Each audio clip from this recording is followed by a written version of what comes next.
Welcome to the second panel discussion of the legacies of Nyerere. The topic for this panel is going to be Nyerere's Tanzania and its legacies. Welcome to the second panel discussion of the legacies of Nyerere. Sorry for the inconvenience there. I was introducing Dr. Rose Chayo, who is from Tanzania. She's currently visiting a professor at the Carleton Carleton University Institute of African Studies. She's been working almost for 30 years in University of Dar es Salaam as a teacher, a researcher, and a consultant to various governments and NGOs. Dr. Shayo's work has focused on gender, development, and civil society. In addition, our research interests have included work on rural innovations, the social and economic impacts of HIV/AIDS, the effectiveness of microcredit programs, and the role of political parties in promoting good governance. She's the author, co-author, editor, and co-editor of 2 books and more than 30 publications. Our second panelist is going to be Dr. Bjork. Bjork first traveled to Tanzania in 1998 to teach at Tumaini University in Iringa. After teaching there for 3 years, he returned to the US to join the African History program at the University of Wisconsin-Madison, with the goal of writing a history of Julius Nyerere's tenure as president of Tanzania. In 2008, he completed his dissertation entitled Julius Nyerere and the Establishment of Sovereignty in Tanganyika. The study analyzed Nyerere's leadership from 1960 to 1964. Dr. Bjork now teaches African history at Texas Tech University. Welcome to you both. We're going to start the presentation with Dr. Rose Shayo. Good morning, everybody. I'm going to talk on Nyerere's Tanzania and its legacies. First and foremost, I want to appreciate the opportunity that I've been given to say a few things in addition to what other people have said. And also I want to congratulate the organizers of this event, the Institute of African Studies, and all the people who are involved to create such an environment whereby we are going to be connected with Tanzania. This is very unique. I've been attending many events of this kind, but it's my first time where we got an opportunity to talk to the people from 2 sides of the world. And indeed, I've noted that such opportunities create a lot of avenues for participating partners, Canada and Tanzania, to establish and develop long-term networks that end up in addressing a number of issues that are affecting our countries.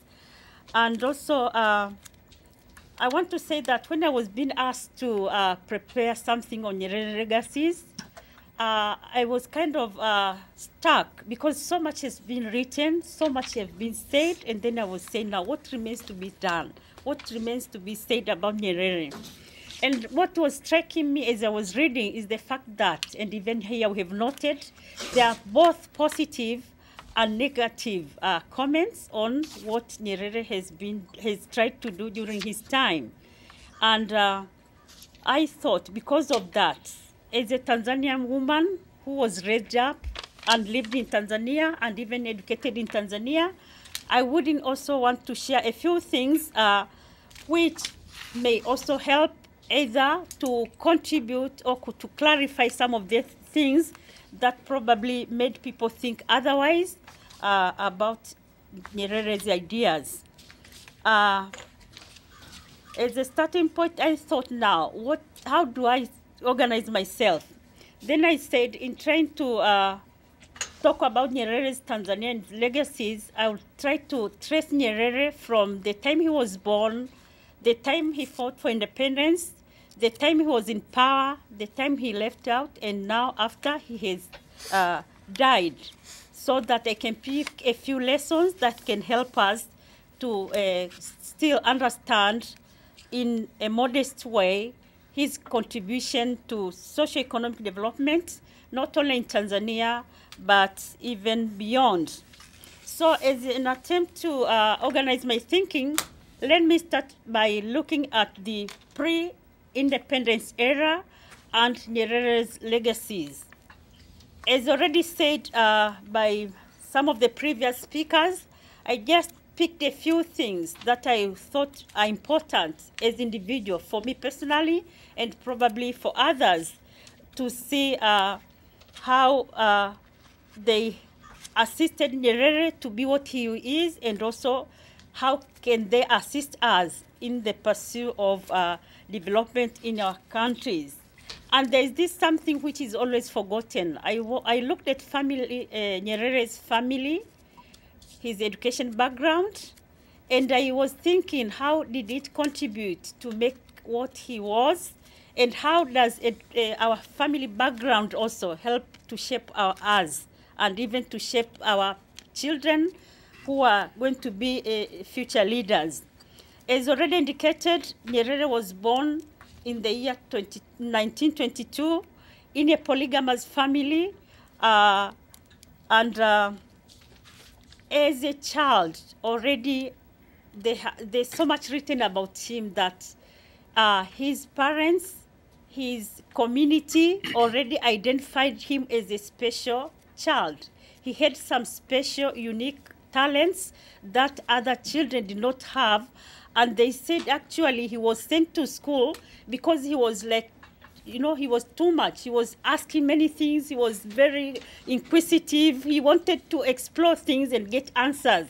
And I felt like the school was about 26 kilometers from his home. And then like, I thought maybe this was a punishment. The parents said, now to get rid of him, let's get him to school. And they thought maybe because of the distance, maybe he was not going to go. But we learned that he went, and not only went to school, he did very well. He was even able to be rushed from, you know, like missed some certain classes, and even when he went to the next grade, he did well. He did well from his primary, secondary, and even at the universities. So we are told because of his good performance in Makerere, he also went to, he got also a scholarship, and also he went to pursue a master's degree at Edinburgh University, which is very high prestigious university, and also he did well. So what lesson we are getting here is nowadays, as we are getting leaders, there's some debate on leaders' background. What made these leaders? How were they made? Because there's this thing we are learning from Nyerere that from birth, he was birthed with these qualities. And the debate in the literature, there's always this question of, are leaders born or are they made? So from Nyerere, we are seeing it was both. He was born with certain gifts, and also he acquired some as he was studying. I'm going to go to that later.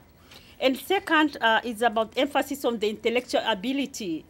I've noted that this is a legacy. When Nyerere was pursuing his study, he also tried to think about the application of the theories he was learning while in school. He did not wait until when he went out to the job to try to imagine what were I studying.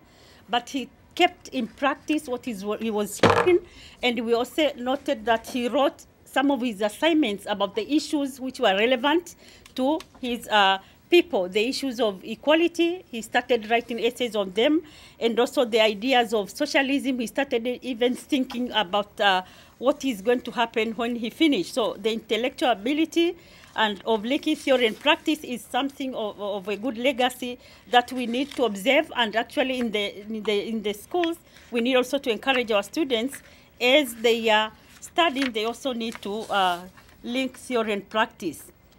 Again, while in school, we are told that Nyerere got quite a number of experience with starting some associations, formal and informal, And it means he had also some good leadership skills. He was a founder member of the National Political Party, TANU, and also he also led opposition against colonial state. And also by his active skills, he was also elected to be in the Legislative Assembly. And also he was elected as the chief minister, which means he had some skills which people could trust and give him that opportunity of becoming a leader. So it means he had an integrity and also ability to organize others and even to make them understand him. So that is another legacy I noted. Before he even became the president, he already had this gift of having various forms of leadership skills. And also, early enough, before even independence, the idea of fighting for people's rights was also in him. It's not something which he came to hear from people. From the different reading I read, this was something which was inbuilt. The love for people, the love for caring and doing something to help people was also inherent in his early years of life. And also, probably from his background, as I said, in a polygamous family with a lot of family relationships, he also noted the issue of gender relations, and somehow he was also highly inspired by the nature and character of those relationships, such that immediately when he started fighting for independence, he never forgot women, because he lived in a society where women were kind of marginalized. But for him, his father died at the age of 20, and the contribution of her mother in raising him up was such a big factor, which made him always think that, yeah, although in this community women are marginalized, but from the experience of my own mother, I cannot forget women. So those some of the legacies which I could pick, although there are many, from his life before becoming a leader. And as I said, I'm not going to attempt to give the chronological history of Nyerere because we have had it. I'm just picking the legacies. Now, independence came in 1961, and there are many, many other ideas which we need to highlight in terms of Nyerere's legacy to our Tanzanian today. And the one I want to emphasize, which is always key in our agendas, is this issue of promoting human rights and more in particular gender equality. As I said, probably this was out of his experience, but when he was fighting for independence, the women had a special role to play in terms of maybe the kind of feminist roles they used to play, which are always marginalized. But he took them very seriously. And when he was writing the principles, the issue of gender equality is clearly written in the Constitution. And in our national logo, if we could see that there is a man and a woman. So he thought that the women would hold equally with their men. So he was very serious about the issue of equality. Even within the political party, he established political wings. Like, he wanted people to really have enough time to work on these issues.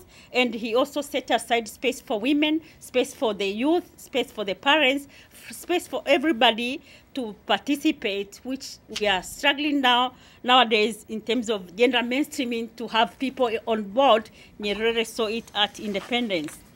And the other thing also which I pulled out from the readings is about Nyerere's love and respect for African culture. We have heard about it in the previous session. Indeed, Nyerere's love for culture was expressed in the way he dressed, in the food he ate, in the kind of games he played, the way he used his spare time, which means to us that even to date, as leaders, we have to create space for respecting our traditional cultures, whether it's African, it's Canadian, is wherever, but in the name of culture, because there is no culture which is superior to the other. But nowadays, because of this global culture we are talking about, because of lack of clear understanding on what is culture and significance of culture and development, we see a lot of problems, especially with the young people trying to imitate global culture, which we are saying we are not yet even sure about what it is. The other legacy, which is also important for Tanzania, is about the issue of peasants and workers, the role of peasants and workers in the development of the nation. So because of his background, upbringing, and maybe rural orientation, and also exposure when he was fighting for independence, looking at the reality of Tanzania and the specific context, he developed special interest on the role of peasants and workers in promoting development. He saw farming as the most respectable calling a person, an African, can do, because with good agriculture, people are assured of food, and when people are self-sufficient with food, that is, they could feed themselves and also they could feed their neighbors, then he did not see this as a problem. Again, he also, another legacy is about the socio-economic development policies, which we have seen they are so much appreciated by some and also very much criticized by many, including the socialism and education for self-reliance. And probably I would buy the idea of Mhina that indeed, given the context and the situation at the time of independence, and he tried to pursue these other liberal economic models for the first 6 years of independence. They were not working, and then he remembered that at school there were these alternatives. So Nyerere was a man of ideas. We said he was intellectual, and he was also trying now to come up with another alternative because of the love he had for the people, in order to enable them to come up to, out of the three problems he had identified at independence, which were poverty, ignorance, and diseases. And he thought by pursuing this kind of economic policies, they were going to end up in addressing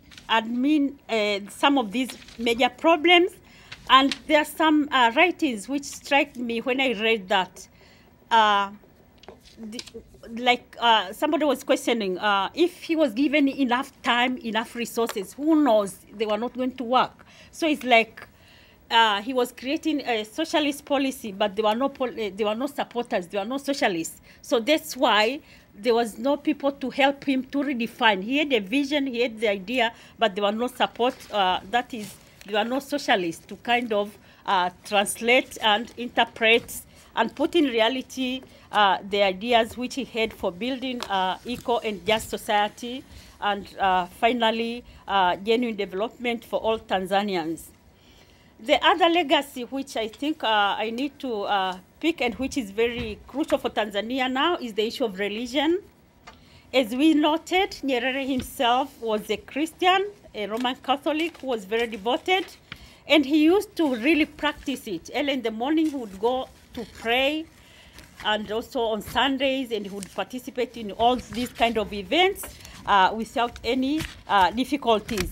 And all these acts of religion, this is an issue in Tanzania. During his time, he did not want to project it much, but he said if people are divided on religion, then they'll divide on other, maybe race, on color, and it's going to be a problem. So he thought it's something which is good, but also it needed some kind of serious thinking, and the role and contribution of the church in terms of supporting the government was also acknowledged. And so other things about the contribution during the post-independence issue is about the foreign policy, which has been talked. I will not talk about it. The issue of non-alignment, because he didn't want to get mixed. So he also talked about this issue, which is also very relevant now. The issue of balancing, and where is the balance now, because we are given options. Thank God the Cold War is over, but still the issue of sovereignty still remains valid. And the other bit I wanted to talk about Nyerere after he has resigned, and even during the time of resigning. And we saw this morning that he was a very principled man, and also because of the obeying the democratic principles, he also had to step down. And many times he also was willing to be questioned, to be asked. And he even wrote some publications on how to correct mistakes, so which is very good. And lastly, I also noted that as a leader, Nyerere spent time to write. He had a lot of publications, which means what he has written, his lectures have been, his lectures in Tanzania and outside have been made into books, and they are used for teaching the younger generation. And also after his death, because of appreciating his great role in the country, in Tanzania, we organize events on the day he died. It's a national public holiday. Different sections of people sit down and try to contemplate where are we in relation to what he did.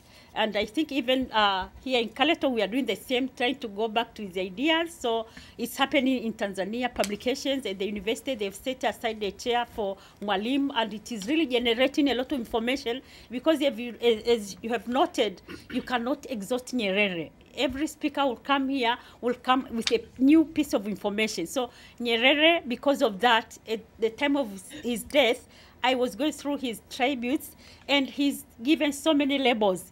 He's an international icon, a great thinker, a philosopher.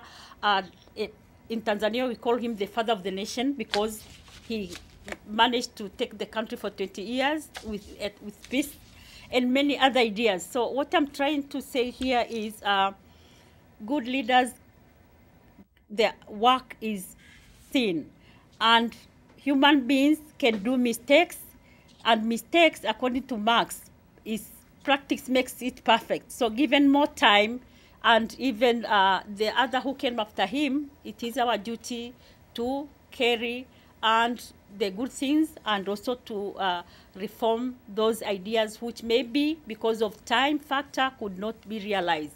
And because of good work, he was also given various prizes at international level, and even he was awarded a PhD because of appreciating his contribution to knowledge.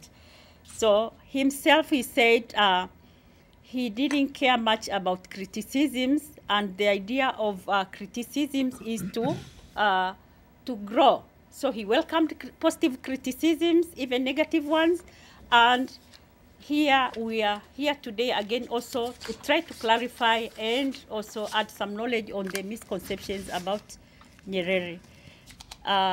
Want to stop here, and thank you so much for your attention.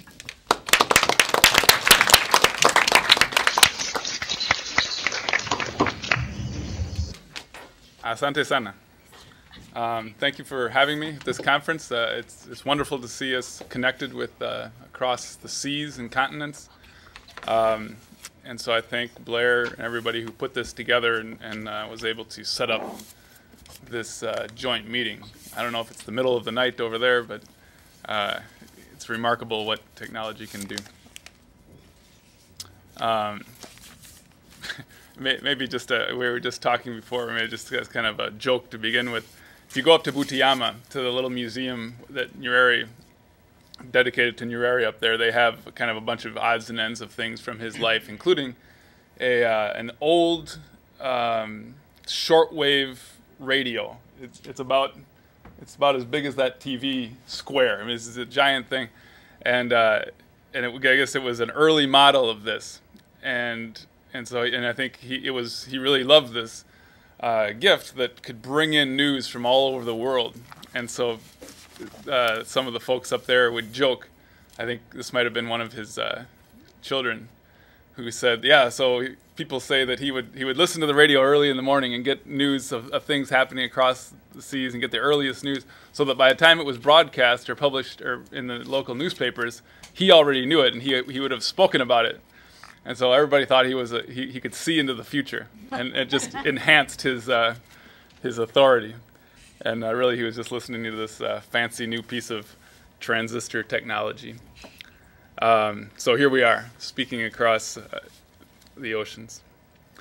And that kind of relates maybe to the interpretive goal that I've started to define in my study of Nyerere. A title which I'm trying to find a less jargon-laden version of as I move forward is the concept of discursive agency. This is totally jargon, and I'll explain that briefly, and then go into a kind of interpretive outline of Tanzanian foreign policy, and then look at a few kind of illustrative moments that I think are helpful for us in thinking about how Nyerere went about his foreign policy. This is, obviously an aspect of my study, and kind of the original interpretive model I was working with had been sovereignty, which has been mentioned here today by Dr. Mhina and others. And I think the question of sovereignty is obviously an important one in the process of decolonization. I mean, what is decolonization but an attempt to take on sovereignty? And so sovereignty is almost defined as something that is discursively opposite to being a colony, and as we'll see, discursively opposite to the question of intervention. So I think it enters into the whole conversation about neocolonialism that was very prominent in the early 60s, and it enters into to the challenge of what that means. Sovereignty being both having its kind of these internal and external components. Internally, meaning as we take it in the modern world, and it's an ideology and not a reality. I think it's important that we understand that sovereignty is not a part of nature, but rather it's a part of essentially the discursive regime in which we live, our perception of the world in which we live, where the idea that the world is cut into units of land, and each one of these units of land should be under a single governing authority is the way we've structured our world. And obviously it's a very different one from the way the African world was structured before European colonization, where land had great meaning, but it was not necessarily thought of as being delimited in boundaries, and polities. Political units could cross over those boundaries in a variety of ways, so that you might, and that still is happening essentially in Tanzania. You have Maasai roaming across the country with their cattle, and they have all sorts of clashes with people whose crops underneath the feet of those cattle. Okay, so with that, I'd like to turn to some questions of foreign policy, which is the paper I put together today. And so I'd like to introduce. Well, maybe I'll give you a little outline of what I'd like to look at. I'd like to look at first some interpretive issues, this question of sovereignty being one, and the question of agency versus structure, and a couple other questions. And then I'd like to think about Nyerere's strategy, foreign policy, as an integrated strategy. There's a number of components, a number of different pieces to that, which developed over time, many of which were surprisingly well articulated even before independence. I mean, it's remarkable how clearly the long-term trajectory of Tanzania's foreign policy matches the basic outline, excuse me, that was already together before independence. So I'd like to look at what I split into assertive aspects of foreign policy and defensive aspects of foreign policy. And then I'll look at kind of some different policies which I think fit more or less those categories. Obviously, they overlap. And finally, as a conclusion, to look at what I'm calling a hierarchy of principles. That Nyerere, basically, the way that Nyerere made foreign policy decisions was not dogmatic. It was not strictly ideological, although it was very much informed by his ideology, which again is his understanding of the world. That's the reality that as he interpreted it. And so I think, but there's a hierarchy of principles which I think represent maybe something of his decision-making process.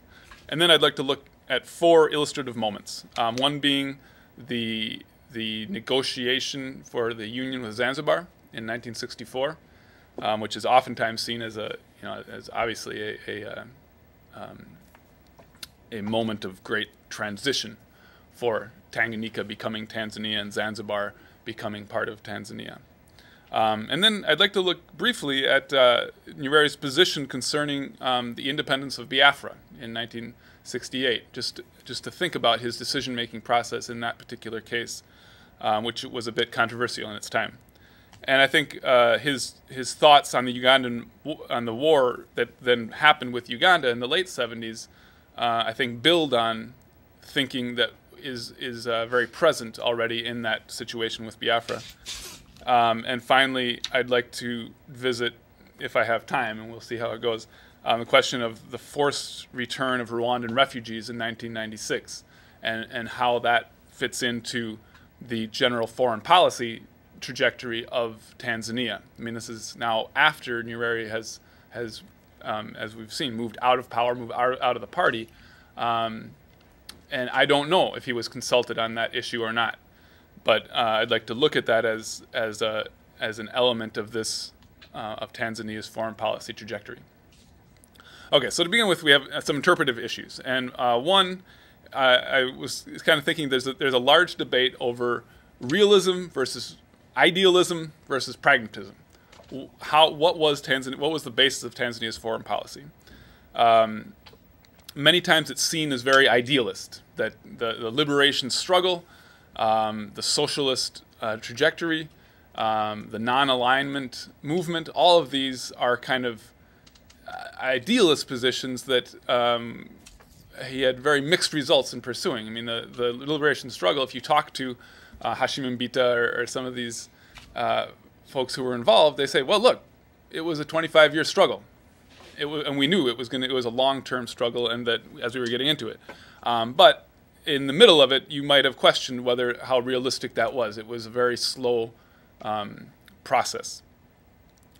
And then we have the question of pragmatism. Okay, so if it wasn't purely idealistic, I mean, he was pragmatic. He had a sense of Tanzania's weakness, and he was very explicit about that. That Tanzania says, we're not a nuclear power. We don't aim to be one. And I think he was very aware of the weakness, just in kind of pure raw power terms of Tanzania or Tanganyika in the 1960s, and was trying to think about pragmatic ways to at least have some influence on Tanzania's position in the world. And finally is the question, was he a realist? And political scientists can probably correct me on this, but my understanding is realism is the idea that a nation, the best situation for international politics, that each nation works in its raw self-interest. And if each nation is working in its raw self-interest, that gives at least a predictability to global relations, and that idealism doesn't really have a place in that. It only confuses the matter. So that's one set of things, and I want to make sure I'm moving quickly, so I might have to jump through things pretty quickly. And so maybe my question is, can we really separate these three? The realist, the pragmatist, and the ideological. And and I think I don't know that they can. I think the idealism, and the kind of ideological aspect of Tanzania's foreign policy is a reflection of its perception of the world and how it works, and its perception of its own national interests. I don't think you can separate ideology from national interests. They are one and the same. When the U.S. pursues its capitalist strategy, when the U.S. pursues its position in the Middle East or wherever else, it's pursuing its ideological goals, which define its national interests, or likewise the Soviet Union in its time. So I don't think those are separable, and I think pragmatism is, obviously, it's a key point of realism. For Nyerere to work in Tanzania's national interest was also to acknowledge its limits. And I think by acknowledging those limits, he was actually more influential than many of his colleagues, who I think maybe either underestimated their potential or overestimated it.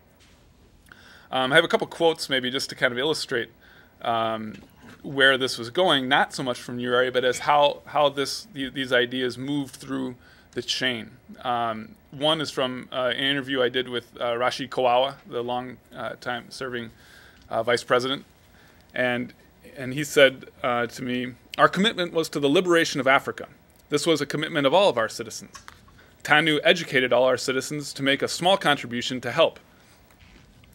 And he says, "If we had left them, it would have taken a long time for them to liberate themselves, and our independence would not have been complete.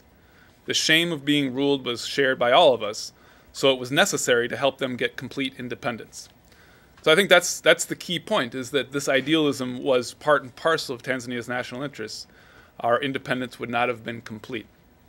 And this comes out in much of Nyerere's writing, including some remarkable, early on in my research, I ran across a couple very remarkable letters that Nyerere wrote to President Kennedy that resulted in him being invited over for a state visit in 1963, where he really defines much of his early foreign policy.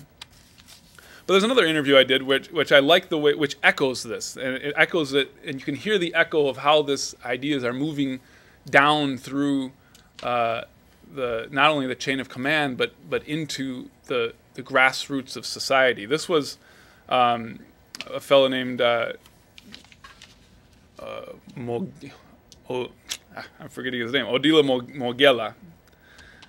He's a kind of party activist and was involved in the labor movement, but far from any position of great power. He was kind of a local activist. At this time, he was based in Morogoro. And he says, look, it's like this. If you have a farm and you're guarding against birds, if you don't watch the field of your neighbor, and he says, then he jumps. If the fence, the belt of your independence is distant, when the birds are finished in your neighbor's farm, if you do not ignore it, they will come to your farm as well. So we thought that if the belt of independence, the Mkanda wa Huru, gets closer to the enemies, many nations would get independence, and then even Tanzania's independence would be peaceful. So we were helping them hali kwa mali. We were helping them with everything we could. So again, as Nyerere often did, he's taking these ideas and translating them into this kind of very folk vernacular about birds and your farm, and making it in a way that I think makes it much more understandable to people. And that's something that was very much a part of Nyerere's own rhetoric. I mean, he was very successful. If you listen to his speeches, which are still broadcast, right, at 5 a.m. in the morning or something like that in Tanzania, the Wasio Ababa broadcast. I mean, he has this ability to take very sophisticated concepts and at least make an attempt to translate them into a language that people can understand. I think this is a key aspect of what I'm calling his discursive agency. And I think the point here is that you have we live in a world, and we perceive this world kind of through what we know. And I think you can, if any observers of American politics today will see how differently our two parties observe the world. They see it so differently, and it's hard to imagine how they could ever cross paths. And I think this because there's an essential discursive difference. That there's a way in which the language they use, the kind of grammar of the world that they see is very different. And what a lot of scholars say is that this discursive aspect of our reality is something that is very, it undermines the very the question of human agency. How much influence can an individual really have when really our perceptions are already so fixed in kind of in a way that's rooted far deeper than policy or ideology, but it's rooted in the very language, the very perception we have of the world. And I think, what the argument has come around to is that people are saying, well, there is a limited agency that people can have, which is to influence the course of this discourse, to influence our perceptions of the world. Maybe that's not, in the end, such a great insight, but it's moving through a bunch of scholarship which has helped to define that. And I think Nyerere was very successful in that in a variety of ways, and that's what I'll turn to momentarily. I think for time, I'm not going to spend a lot of time. I was going to talk a little bit about the turning points that scholarship oftentimes sees in Tanzanian foreign policy, and I would just briefly say, we have the 1961, and like I said, much of we have independence, but even in July 1960, so over a year before independence, this is how a U.S. representative based in Dar es Salaam reported back to Washington Oscar Cambona's summary of the Tanzanian perspective on things. So this is July 1960, and this is a summary of what Cambona was saying. There's basically three principles: socialism and progressive reforms at home, Pan-Africanism and federation within Africa, and neutralism with a reliance on the United Nations and the world at large.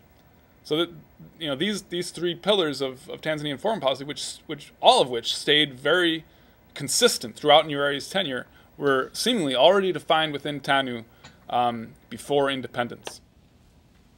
There's a number of, I can mention a few things, but the beginnings of the South African liberation policy, which are not mentioned there, were also already well underway. The Pan-African, I'm forgetting anyway, the PAFMECA organization, which was trying to organize the various East African countries to fight white domination in the South, was formed in 1958, and that was one of Nyerere's initiatives. So much of what we know of Tanzania's foreign policy is already underway. The second turning point is 1964, the mutiny in Dar es Salaam and the union with Zanzibar, both of which have, I think, major foreign policy implications that Nyerere kind of adapted to coincidentally. But I think we have to question how much of a turning point this was. There were already plans for Zhou Enlai from China to visit Tanzania. He was going to visit in February 1964. So that visit was already planned before the mutiny and before the union with Zanzibar. And it was just postponed because of the crisis and those visits. And Nyerere was also already planning to visit China. And again, we might note Abdul Rahman Babu had already visited China probably as early as 1958 from Zanzibar, but also from Tanganyika, Bibi Titi Mohammed and Lucy Lamek had visited China before independence. So there were already ties to China happening very early on. I'll come back to the union with Zanzibar towards the end of my talk a little bit more. But the union with Zanzibar also created the crisis surrounding the question of the German embassy, and this is kind of one of the first crises where Nyerere very explicitly broke off ties with Germany because Germany was insisting that they could not have an East German consulate in Zanzibar because that would violate their Hallstein doctrine, which was that West Germany didn't want any country that recognized West Germany was not allowed to recognize East Germany. And Nyerere said, I'm not going to play that game. We're going to recognize both of them. And West Germany threatened to kind of blackmail Tanzania by saying, we'll withdraw our aid. And Nyerere said, fine, go ahead, do so. And so I think that comes back to the sovereignty question. The next turning point, which a number of people have defined most, the best example, Okwadiba Nnoli's book on foreign policy and self-reliance in Tanzania defines 1967 as the major turning point. where the Arusha Declaration is introduced and the idea of self-reliance becomes central. And I think self-reliance reflects this idea of sovereignty and extends it to the economic sphere. I think Nyerere had long been kind of working through the question of how the way in which sovereignty has a significant economic component that cannot be ignored. And I think the Arusha Declaration then put that very explicitly on the table. But we should also note that the Arusha Declaration was a part of his ongoing discursive success in maintaining this balance between East and West. And that as much as it's this major declaration of socialism, I'd like to read you this is coming. I spent a lot of time in a variety of archives, including here I was just in the Canadian archive and found some very interesting conversations with Nyerere and so forth. But here's another American observer just after the Arusha Declaration interpreting what he's seeing happening. And he says that, he goes, always proceeding under the banners of socialism and self-reliance, Nyerere has maneuvered the most doctrinaire and convinced leftist politician in Tanzania, Abdul Rahman Babu, into a position of near political impotence, and has maneuvered Tanzania's most popular radical leader, Oscar Kambona, right out of the country. So far as bilateral relations with the U.S. are concerned, Nyerere has continually extended a friendly hand, although he is also known to harbor doubts about the U.S. role in Vietnam. That's kind of a condensation of his comments. But what we're seeing here is that as much as he was proclaiming socialism, he was not rejecting the West. He was still on this non-aligned path.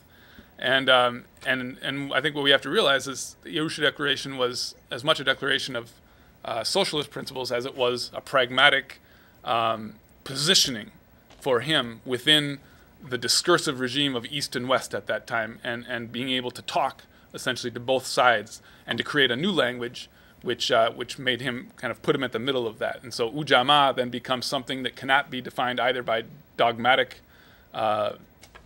socialists from the East, but nor can it be claimed to be anything but a socialist doctrine by Westerners who would wish to claim. So Ujamaa itself becomes kind of a language of sovereignty. The next turning point, I would argue, comes in 1971, which coincides with two things. I mean, most people see it as, I'm almost out of time, aren't I? All right. What's that? Yeah. Okay. Well, maybe let me just say this. So we have Idi Amin's coup and the Mwongozo, and I think these are linked. I think the coup in Uganda was worried Nyerere greatly, because not only because he was so offended by not just the coup itself, which undermined proper constitutional progress, but also because of the nature of Idi Amin's regime. And so I think a lot of what happens in the 70s, the kind of overbearing government policies that we see with the villagization and so forth, I would argue have a link to his worries about maintaining the sovereignty of the internal sovereignty of the state. Okay. And I guess maybe I just won't get around to my other one. So another turning point is the Ugandan War, I think, just in that this represents really, I think, the kind of last major influence. I mean, Nyerere's influence declined precipitously after that because of the economic decline of Tanzania. But that his choice to move against Uganda violated his basic principles of, the OAU basic principles of non-interference in another country. And he argued, well, this is defensive because there was an invasion after all. And indeed, there had been ongoing provocations from Uganda throughout the 1970s. And finally, I would say that 1990 represents a turning point. The end of the liberation struggle, the conclusion of the liberation struggle, the release of Nelson Mandela, and the kind of being able to turn over the final stages of that to Mandela. And I think, and it also represents the end of the Cold War, and I think has left Tanzania, from a foreign policy standpoint, a bit, as with many countries, a bit kind of uncertain as to what their new trajectory is. And I think that still remains a bit undefined. And I think the concerns about whether Tanzania still has its sense of sovereignty intact is partially because we don't have a good way to measure that. We don't know what the ideology is. We don't know quite what that would represent. Because in the middle of all this, Nyerere is proclaiming self-reliance, but continuing to be very reliant on foreign aid. And what he would claim is that, well, as long as that aid does not come with strings attached, and we're prepared to reject it, if it does come with strings attached, then we can claim to have retained our sovereignty. But nevertheless, the self-reliance question seems to have failed, and maybe that might be the point of departure for what is still the kind of undefined trajectory for Tanzanian foreign policy in the last 2 decades and beyond. So maybe I'll end there, and if we have other questions about the union and everything, we can come back to that later.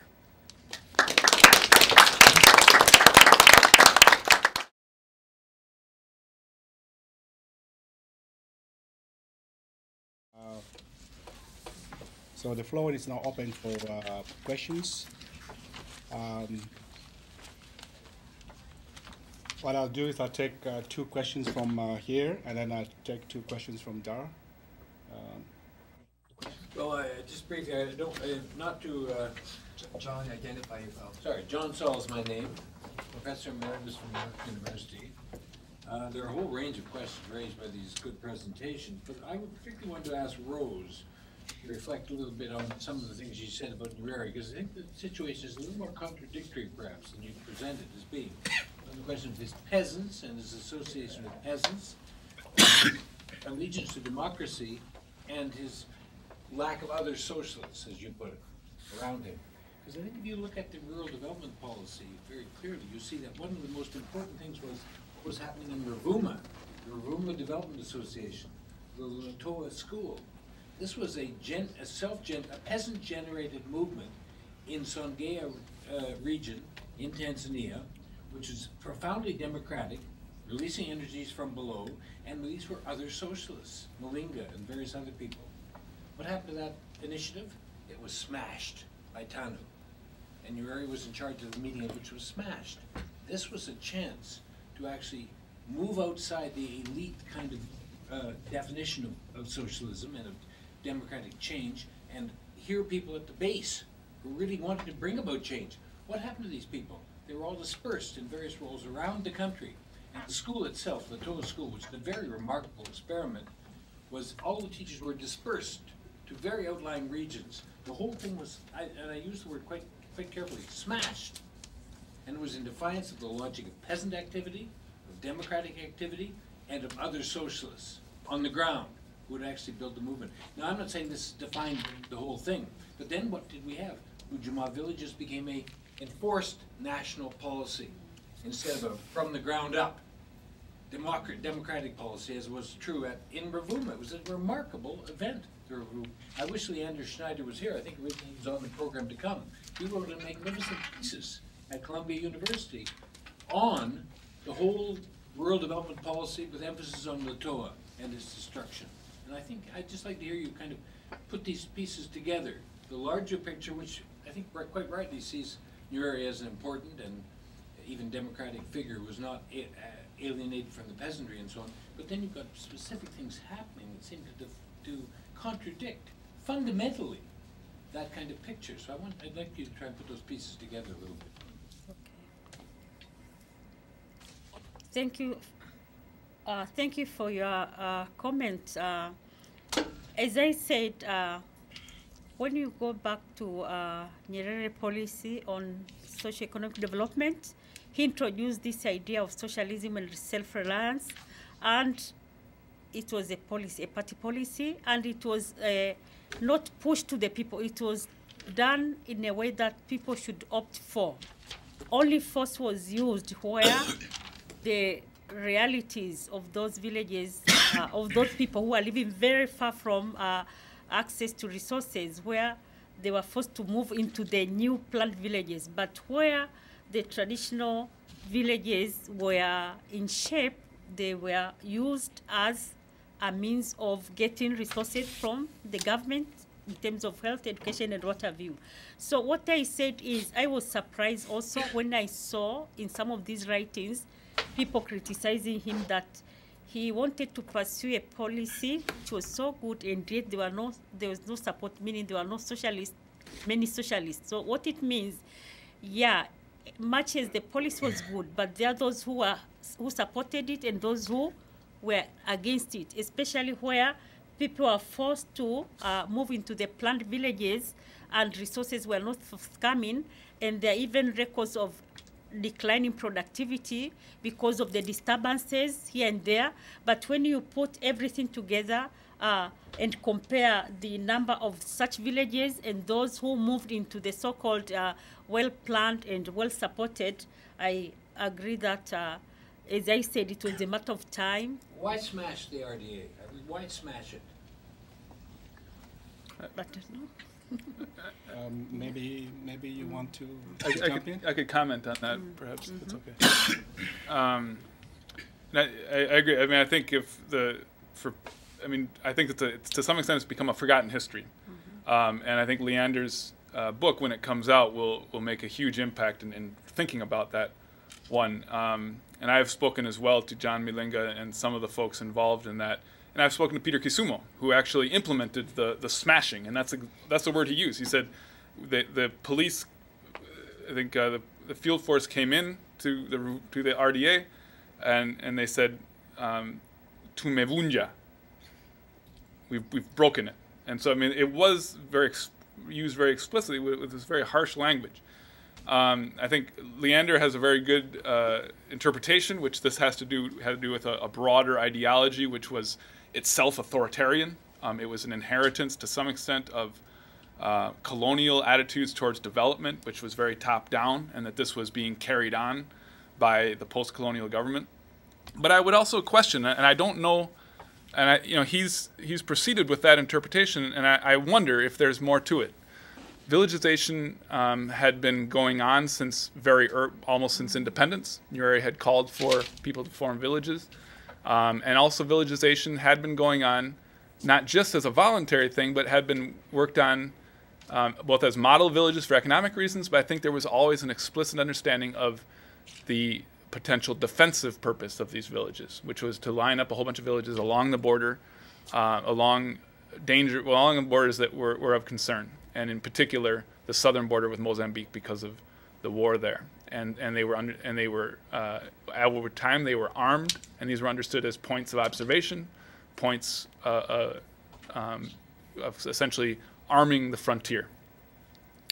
And we have to understand in 1968 and 67, 68, there was something else going on, which President Banda of Malawi had always been playing kind of a double game. He had been calling himself an African nationalist and everything else, but I've seen letters of his in Portuguese archives where he's in contact with Portuguese diplomats. He was in contact with South African diplomats, and he was not supportive of the liberation struggle. And indeed, in 1967, he was claiming that all of Lake Nyasa, or Lake Malawi, as one would have it, was part of Malawi.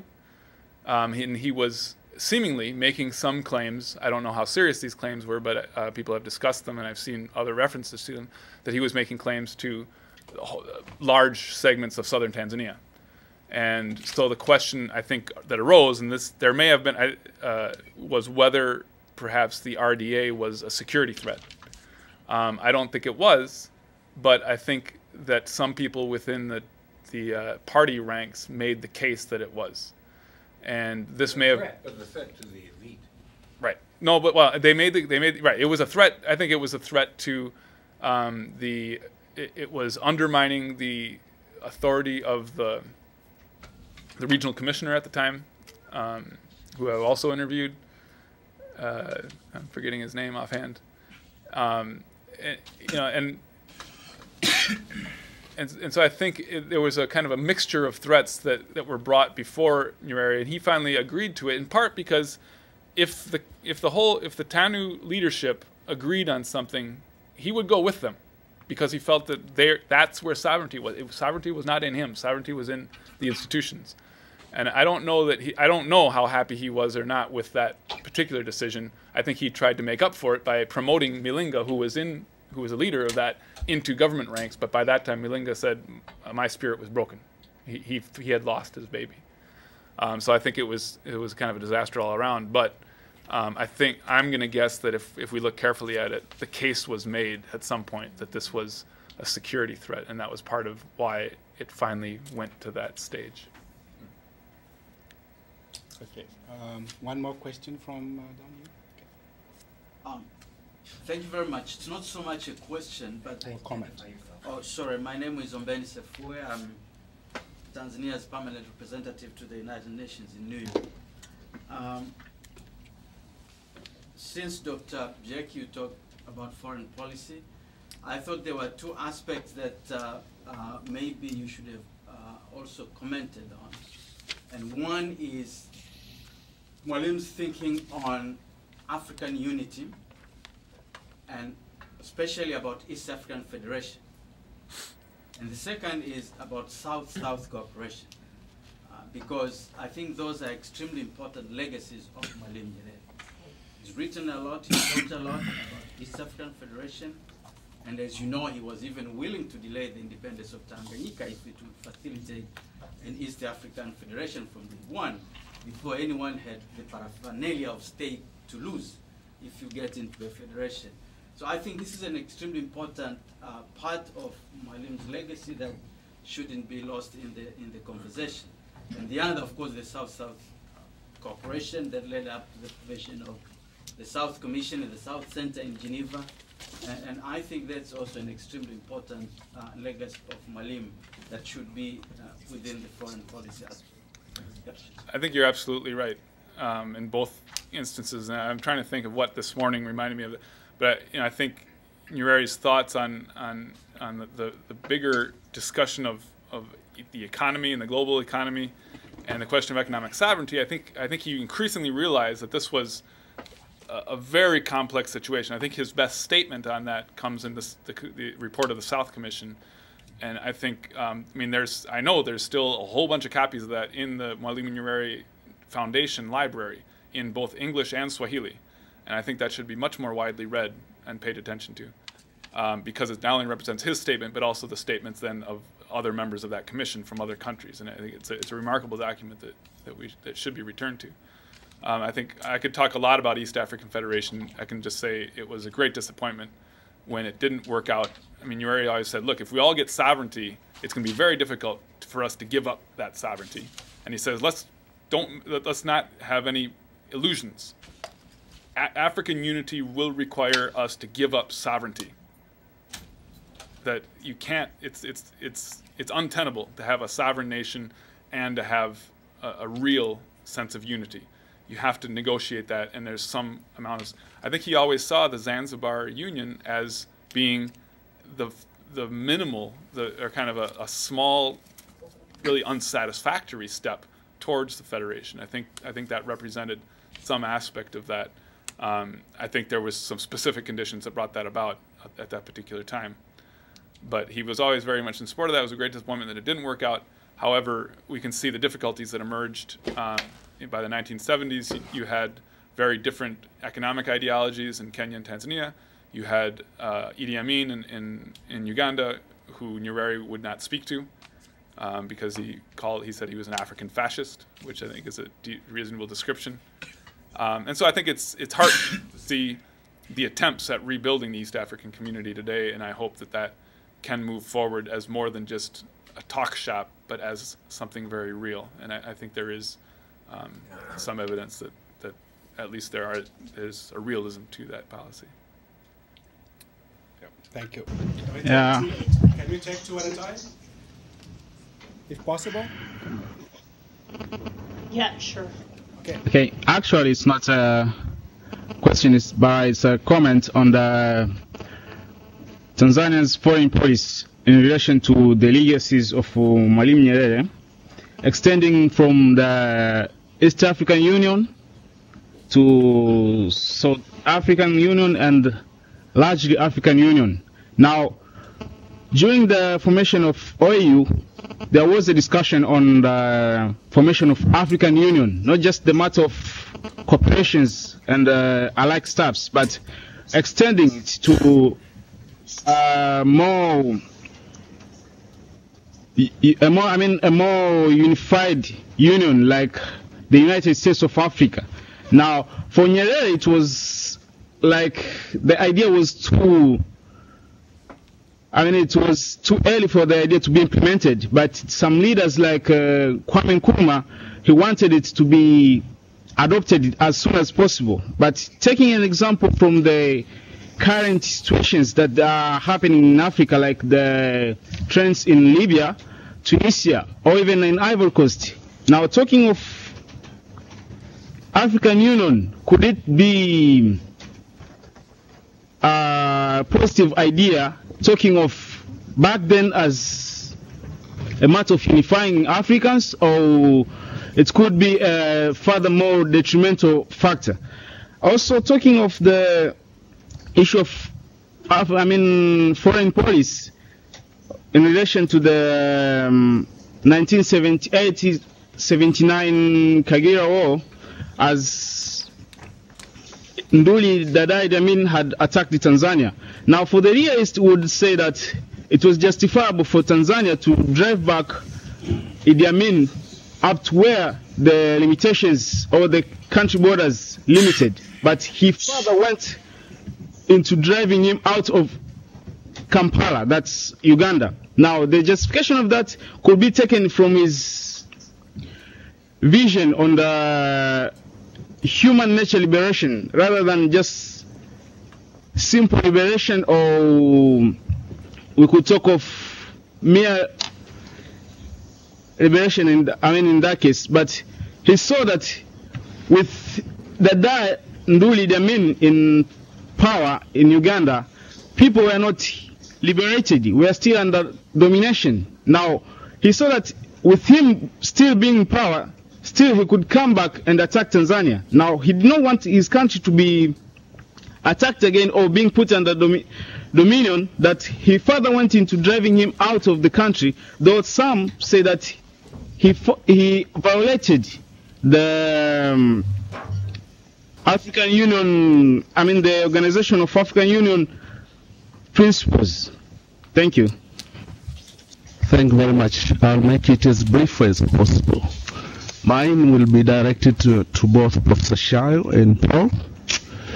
There are those who believe that Nyerere made a strategic decision to step down in 1985 because he believed that his policies, particularly economic policies, were not working to the satisfaction of the people, and because there was a wind of change going on around the region.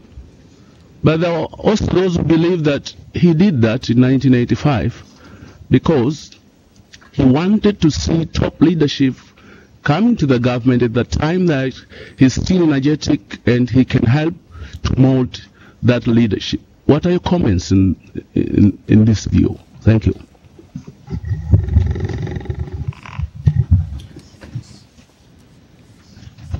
I think when Nyerere retired in 1985, as you correctly said, there could be a number of reasons, and as we said, one of it is that he was a man of principle, and he believed in these democratic elections of every 10 years.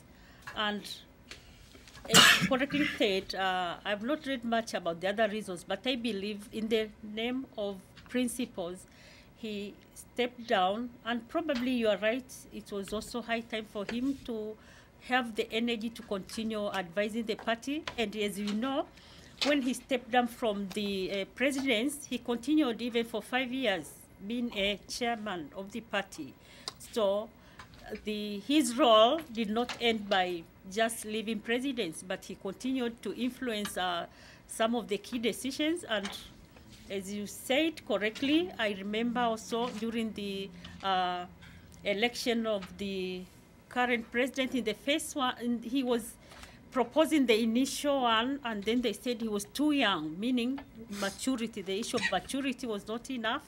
then he thought he'd need more time to get prepared, and then he came in. So the point here is his retirement could be influenced by a number of facts. One is the reason that according to democracy, he was supposed also to come down and live for others, and also other personal reason. I must admit I've not gone into the details, but maybe we have some people here who worked closely with him. They may have additional information, but I'm only doing the secondary review of literature, and this is what I know.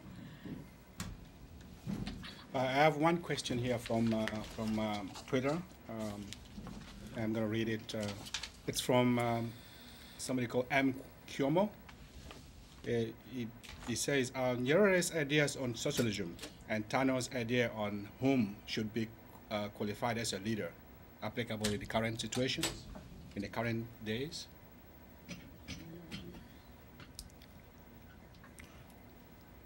I think that one was kind of answered this morning. I think someone mentioned that there's a discussion as to whether the Tanu Creed should be used by all parties in Tanzania.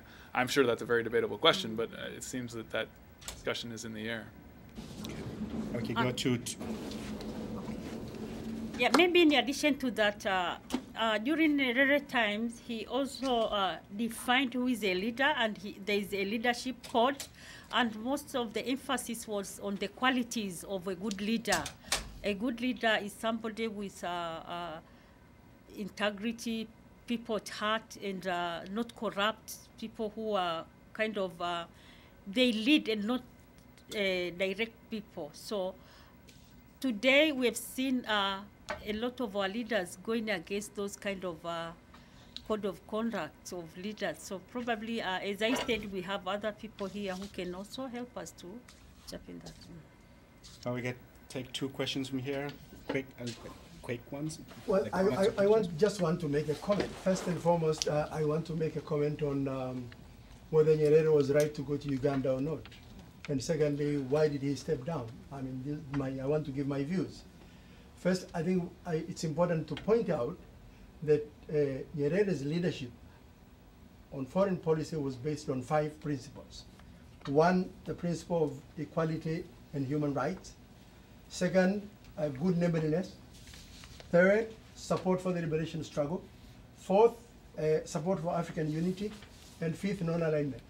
I think these were the principles that were set out by Mwalimu Nyerere in 1969, where he had a leadership gathering in Mwanza. And those are the principles which remain until today. I don't know if the new government, I heard Professor Mahina referring to, I think, the new foreign policy where economic policy that is probably advanced today more than these other principles that have been mentioned. So was it right for Mwalimu to go to order the army to invade Uganda and probably overthrow Idi Amin? I think it was. If we all remember, people only remember the invasion of 1978. But if we try to recall, in 1971, immediately when Amin came to power, he made an attempt to claim part of Tanzania, and he sent his troops. If you will recall, there is one police commander in the name of Hans Pope who died at that time, while the police, I think the Tanzanian army, with a small contingent of police officers, were trying to push away the Idi Amin forces. Again, he sent another force to invade Tanzania in 1974. So finally, when he invaded Tanzania in 1978 and occupied part of Tanzania, Nyerere then decided that this was not the man to live with as a neighbor. So he decided, I think, to remove him once and for all. But second, if he had only liberated the Tanzanian part, I think Nyerere's principles of believing of human rights was also convinced that the Ugandans could not live under Idi Amin. And I think there was an international support that Amin was not a good leader. So I think if you ask me, I think he was right. But coming to another very important point was that Nyerere was a military strategist, probably the best military strategist that the world has ever seen. And I'm comparing this with the American invasion in Iraq, the American invasion in Afghanistan. First, we all remember that the Tanzanians went to Uganda and within 6 months came back. During that time, and even after, Nyerere never visited Uganda. He never wanted to be seen to be an occupying force or the big man of Africa going there. The Americans went to Iraq. They invaded Iraq. They could not stabilize Iraq. They couldn't stabilize Iraq until today. Bush went to Iraq. Obama went to Iraq. They invaded Afghanistan. Bush went to Afghanistan. Obama went to Afghanistan. They failed to stabilize. Nyerere went to Uganda, brought back the army immediately. In fact, he ordered the army, once you finish the mission of removing Idi Amin, you must quickly come back and hand over authority and power to the Ugandans. So I think that's something very important. Second, why did he retire? We must all remember that Nyerere intended to retire in 1980 and not 85. But we had just come from the war with Idi Amin, so there was pressure for him to continue. But when it came to 85, as a matter of principle, he decided to step down. I think because he believed that I think it was time for him to step down, and he wanted to see a new leadership while he was in retirement. Thank you. Thanks. One more brief, please, and we go to Dar es Salaam. Hi, my name is Nathan Weins. Thanks for speaking this question. This question is for Professor Bjerk. I was wondering if you could comment on fitting in the mid-90s forced return of the Rwandan refugees into this broader trajectory of the foreign policy, and I was also wondering if you could then connect that with the recent naturalization of the Burundian refugees from early 1970s. Okay. Okay, I'll try and comment on that. I think it's worth commenting. I think the points made about Uganda are very important as well, in that I think for Nyerere, how is Idi Amin's regime any different from the white minority regimes of the South, which there was also a military action against them? Why is there a difference?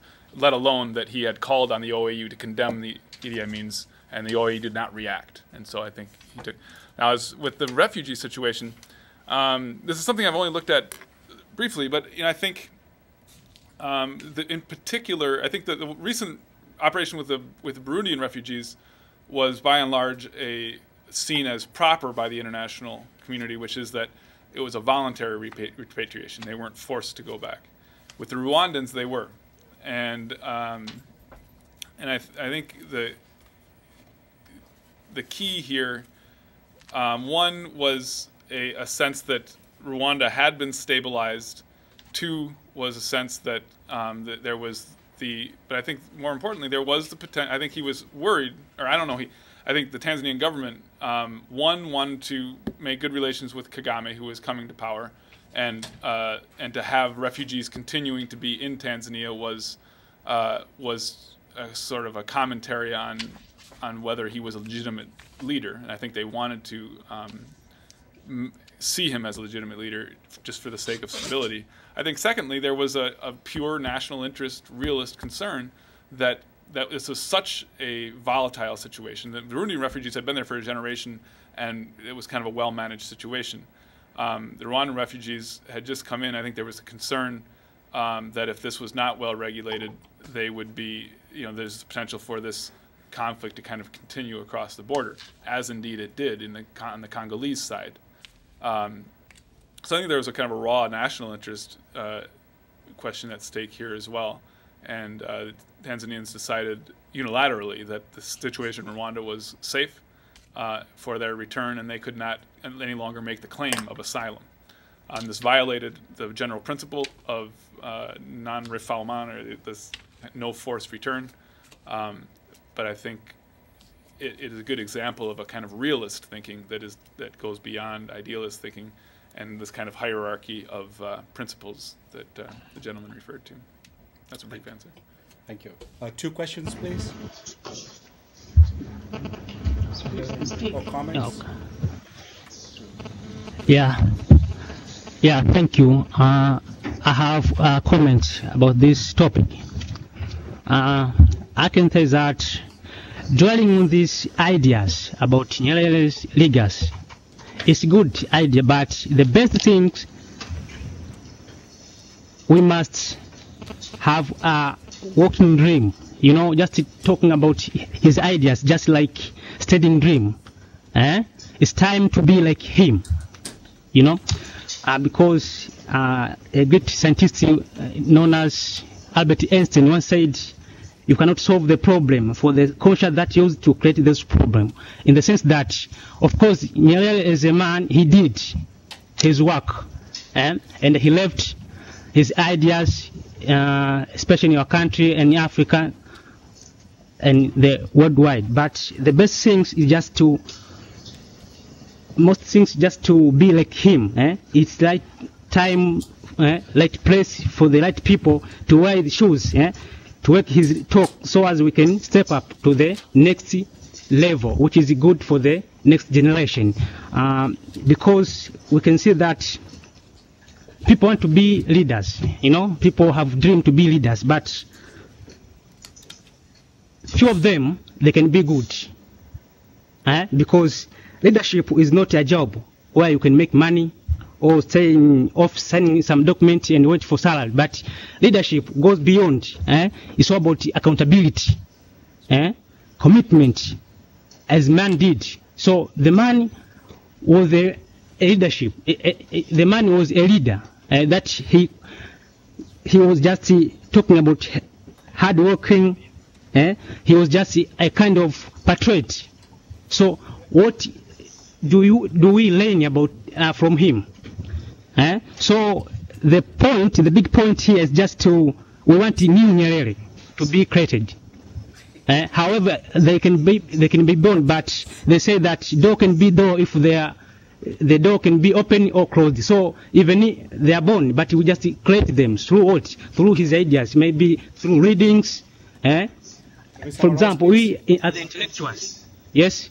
Can we summarize, please?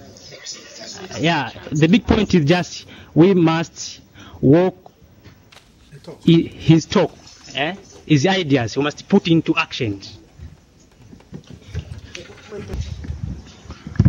Yes, thank you very much. I have a question with, if possible, I wonder if time will allow me, but a question having two sections. The section one is about, we know that Mwalimu Nyerere was a good Pan-Africanist. So, and I wonder if there is those people who are currently pursuing these ideas of Pan-Africanism, and if they are, in which forms do we find the Pan-African ideas and movements being practiced in Africa?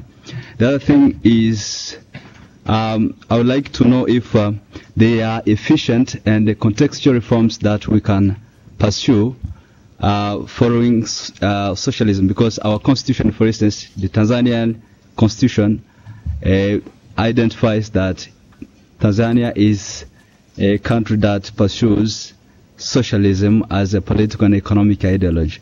Therefore, if we are making reforms that could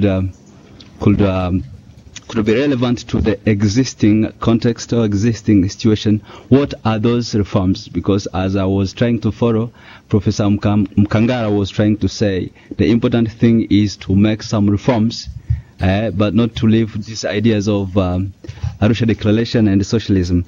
Therefore, I am interested in knowing if they are those reforms really, and what are they? Thank you very much.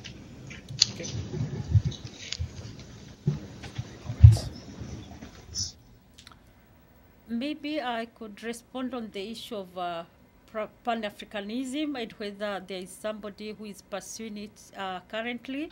I wish to inform the Dar es Salaam students that already in Dar, I know the Professor Mpangala is also there. He's one of the members of that Pan-Africanism movement or society at the university, so probably he can get you information about how to get involved, because they do organize some activities now and then. And I know even at regional level, still some work is going on. So it's a matter of just networking and enrolling into that group. And the issues of addressing issues affecting Africa as a region are still relevant. Even for the women, we also have women for Women's in Africa, women's organization trying to talk about African women problems. So that is to say shortly that there's a lot that is happening. Probably it's a matter of just knowing how to access them. Okay. Brief, please. Yeah, my question is for Professor Bjerk. You mentioned in your introductory remarks, mentioned Tanzania's recognition of Biafra as one of the landmarks of the evolution of Tanzania's foreign policy. Unfortunately, you didn't elaborate on that subsequently, and I would like to have your opinion on that and the factors that influenced Tanzania's decision, and if possible, whether they have any bearing on the concept that the international community has been grappling with in recent years, namely the right to protect. Right. I wonder if I have a quote on that particular. I think if there's a pretty good kind of, there's a book called, edited by Mushi and Matthews from early 80s, I think, or late 70s, called Tanzania Foreign Policy, a Reader, and it has some nice documents in the back, including some nice documents concerning the Uganda and Nyerere's reasoning behind his actions there, as well as Biafra. I think Biafra is an interesting case. The OAU had already had this policy that the boundaries as they were at colonialism would be respected. And this was an OAU policy, and they would not, so that at the moment of independence, whatever boundaries the country had, the OAU would support that territorial integrity. And so the Nyerere's position on Biafra then, as much as he was a fundamental supporter of the OAU and was very keen to maintain the OAU's integrity on various issues, he chose to recognize Biafra, and his argument, one was following a characterization that Biafrans themselves were making, which is that their situation was similar to that of Israel and of Jewish exiles from Israel, or Jewish exiles from Europe after the Holocaust and creating the country of Israel. But he says in this case, they already have essentially their own country. They were returning to a place that was already a part of Nigeria. And he says that in this case, when the state has an obligation to protect all of those under its jurisdiction, in particular minority groups, because they are, the minority groups are easily dominated by the majority groups, and so the state, which represents all of them, must have a particular interest in minority groups, because if the state does not, then who else will? And that this is integral to the state's job. And when the state is unable to protect, then it is reasonable those minority groups no longer should need to consider themselves part of the state. And in this case, it wasn't just that the state was unable to protect, but the state had seemingly, in his interpretation, had distinctly turned against the Igbo people, and that there had been a series of massacres in the north, and that it didn't seem that Igbo people were any longer, not only was the state unable to protect them, it was deliberately turning a blind eye or participating in their oppression. So that was his reasoning on that particular issue, and he was there putting essentially basic human security above the principle of the recognition of boundaries. And I think that situation would apply to the current referendum in Sudan. I think if you follow Nyerere's reasoning on Biafra, you'll find that the Sudanese situation has essentially followed his same reasoning in creating the new country in Sudan. I think we come to the end of the discussions. Thank you very much, Dar es Salaam, for for participating in this very lively discussion. Thank you, ladies and gentlemen, from here. Now we go to Professor Rutherford. Great. Let's just give a round of applause to the